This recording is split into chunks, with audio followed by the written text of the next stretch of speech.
श्रोतेहो नमस्कार. श्री पूर्ण प्रज्ञदर्शन या डॉक्टर व्यासनकेरे प्रभंजनाचार्य लिखित मूळ कन्नड ग्रंथाच्या मी केलेल्या मराठी अनुवादाच्या अभिवाचनाच्या 19व्या भागात मी पुष्पा पुराणिक आपले सहर्ष स्वागत करीत आहे. श्री गुरुभ्यो नमः. श्री हरये नमः. व्यासाय भवनाशाय श्रीशाय गुणराशये हृद्याय शुद्धविद्याय मध्वाय च नमो नमः. अभ्रमं भंगरहितं अजडं विमलं सदा आनंदतीर्थमतुलं भजे तापत्रयापहम्. आजचा आपला विषय आहे भाष्य रचनेसाठी बद्री यात्रा. बद्री यात्रा पूर्णप्रज्ञांबरोबर केवढी सुवर्ण संधी. शिष्यवृंद त्यांच्या समवेत यात्रा करण्याची सिद्धता करू लागला. वेळ पावे तो त्यांच्या शिष्यगणांची संख्या अपार वाढली होती. सत्यतीर्थही त्यांच्यात सामील झाले. त्यांनी अच्युत प्रेक्षांकडून जरी संन्यास दीक्षा घेतली असली तरी अध्ययन पूर्णप्रज्ञांच्या पदतळी पूर्ण केले होते. म्हणून त्यांच्याबरोबर यात्रेला जाण्याचा त्यांनी निश्चय केला. त्या काळातील संचार कार्य अत्यंत दुस्तर म्हणजे खडतर होते.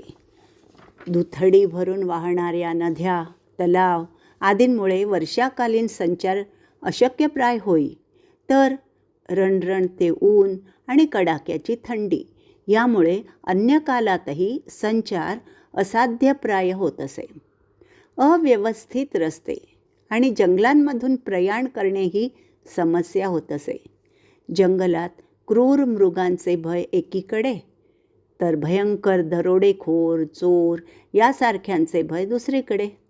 या सर्वांवर ताण म्हणजे राजकीय असुरक्षितता. स्वतःच कर्म करणारे स्वार्थपरायण राजगुरू, विषयलोलुप प्रजा, कुटिल नीतीच्या आहारी गेलेला अमात्यवृंद, भ्रष्टाचारात आकंठ बुडालेला अधिकारी वर्ग, सतत होणारे विधर्मीयांची आक्रमणे आदींनी देशाच्या राजकीय स्थितीला अव्यवस्थेचे आगर बनविले होते.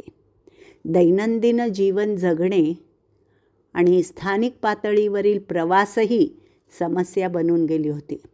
लांब पल्ल्याची तीर्थयात्रा तर कल्पनातीत अशक्यप्रायच गोष्ट होती. तत्वप्रसाराचे कार्य केवळ स्वप्नवत होते. त्या काळात सामान्यपणे तीर्थयात्रा या जीवनाच्या अंतिम चरणात केल्या जात. अन्यथा तीर्थयात्रेत असतानाच जीवनाचा अंत होत असे. तशा विषम परिस्थितीतही पूर्णप्रज्ञांनी दक्षिण दिग्विजय यात्रा अत्यंत यशस्वीपणे पार पाडल्याबद्दल लोकांना परमाश्चर्य वाटले होते. त्यामुळे उत्साह संचार होऊन आस्तिक जन अत्यंत हर्षभराने आपले तीर्थयात्रेचे स्वप्न सत्यात उतरविण्यासाठी त्यांच्यासोबत जाण्यास सिद्ध झाले होते. त्यामुळे त्यांच्या पाठी बहुसंख्येने भक्तवृंद चालू लागला.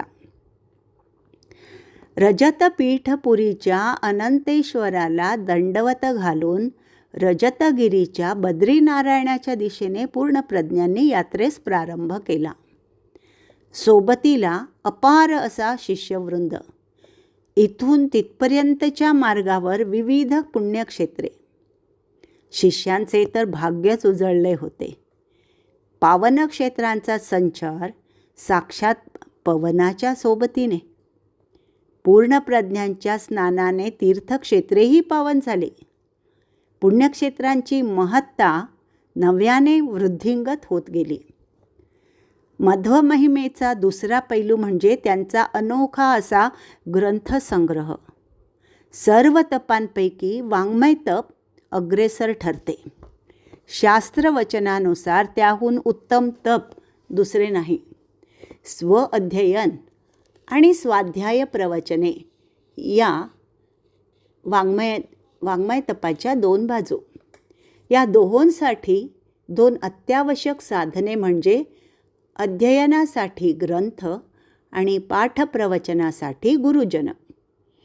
वेदांच्या संदर्भात बोलायचे तर ते कर्णोपकर्णी एकामुखाने दुसऱ्याच्या मुखी प्रसार पावलेले विशिष्ट वाङ्मय होय. परंतु महाभारत, रामायण, भागवत पुराणादींचे तसे नव्हे. पौरुषेय ग्रंथराशींसाठी लिखित रूपातील आधार प्रमुख होय. योग्य मार्गदर्शनाअभावी ग्रंथलोप, प्रक्षेप, अर्थव्यत्यास आदी अनेकविध त्रुटींशी निगडीत समस्या उद्भवतात. याचसाठी ज्ञानप्रसारामध्ये ग्रंथसंग्रहांचे महत्त्व बहुमोल आहे. त्याचसाठी संपूर्ण यात्रामार्गावरील त्यांचे ग्रंथसंग्रहाचे कार्य अखंड चालूच होते. लिखित ग्रंथ बहुतेक करून ताडपत्रांवर लिहिलेली आढळायची. विविध लिपींमध्ये त्यांचे संकलन करणे, जतन करणे हे जिज्ञासूंचे प्रमुख कर्तव्य. सामान्यपणे कालांतरपरत्वे, अपपाठ, पाठव्यत्ययासारख्या विकारांना मूलग्रंथ बळी पडत असतात.